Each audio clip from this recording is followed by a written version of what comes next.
Assalamualaikum warahmatullahi wabarakatuh. Pada video kali ini, saya akan mempresentasikan tugas machine learning, yaitu menggunakan metode hierarchical clustering.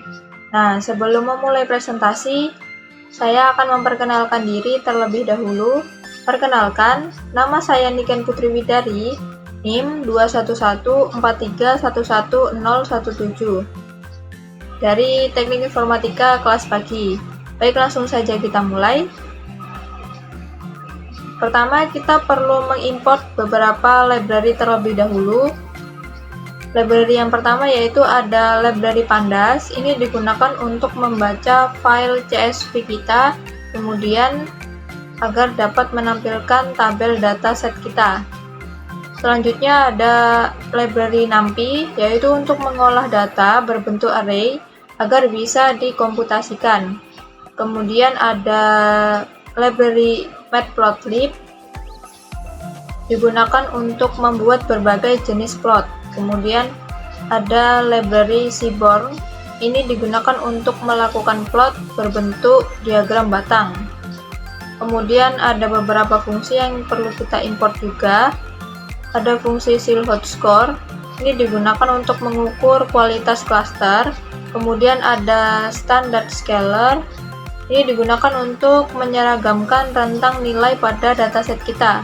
Kemudian ada library PCA dan juga Gaussian similarity. Ini digunakan untuk mereduksi fitur data kita agar dapat divisualisasikan dalam bentuk dua dimensi. Langsung saja kita running berhasil. Kemudian selanjutnya kita perlu mengimport dataset kita. Dataset ini kita perlu masukkan terlebih dahulu ke dalam Google Drive agar file dataset kita bisa terbaca. Kemudian setelah mengupload, kita perlu menghapus kolom yang tidak diperlukan. Dalam contoh ini, saya mengambil fitur PH pada dataset untuk dihapus kolomnya. Kemudian setelah berhasil menghapus, kita perlu melakukan pengecekan nilai 0 pada dataset. Ini dilakukan untuk mengecek apakah ada nilai yang kosong pada fitur dalam dataset kita.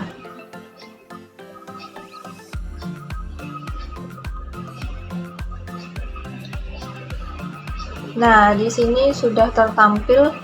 Ternyata ada beberapa fitur yang nilainya masih kosong, yaitu fitur sulfate dan juga trihalomethanes. Sulfate ini terdapat 781 data, kemudian trihalomethanes terdapat 162 data yang kosong. Untuk mengatasi ini, kita perlu melakukan pre-processing untuk mengisi nilai 0 pada dataset yang kosong tadi dengan nilai mean kolom tersebut. Di sini kita masukkan fitur yang kosong tadi, fitur sulfate dan juga trihalomethanes. Nah, di sini sudah berhasil untuk mengisi nilai-nilai yang kosong pada fitur yang tadi. Kemudian kita melakukan preprocessing untuk dataset agar dapat menyeragamkan rentang nilai pada tiap-tiap fitur. Nah, di sini sudah tertampil, sudah berhasil diseragamkan rentang nilainya di tiap-tiap fitur. Selanjutnya, kita visualisasikan dengan dendrogram.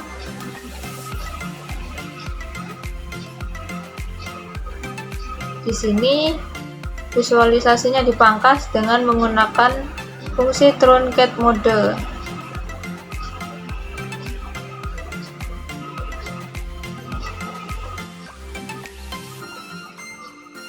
Nah, hasilnya seperti ini, terdapat beberapa klaster, kemudian terdapat fungsi aglomeratif clustering dengan jumlah cluster 3. Di sini dapat kita running. Nah, dengan fungsi ini kita dapat melakukan agglomerative clustering dengan jumlah clustering yaitu 3. Selanjutnya, kita memvisualisasikan hasil dari agglomerative clustering. Nah, di sini terdapat 3 clustering, yaitu cluster 0, cluster 1, dan juga cluster 2.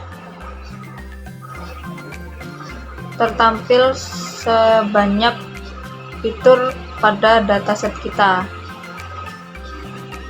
Nah, setelah itu kita melakukan dekomposisi PCA untuk mereduksi 10 fitur yang kita miliki menjadi 2.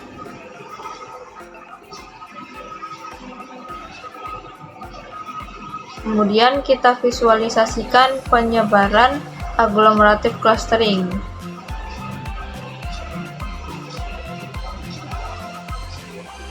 Di sini terdapat 3 warna, yaitu warna merah, biru, dan hijau. Kemudian untuk label PCA-nya terdapat 3 cluster, yaitu cluster 0, cluster 1, dan juga cluster 2. Nah, berikut adalah hasil visualisasi agglomerative clustering pada dataset water potability. Dari data ini dikelompokkan berdasarkan data-data yang mirip. Di sini dikelompokkan dengan warna merah, kemudian sebagian dikelompokkan menjadi warna hijau dan juga warna biru.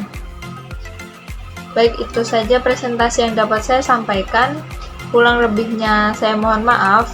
Wassalamualaikum warahmatullahi wabarakatuh.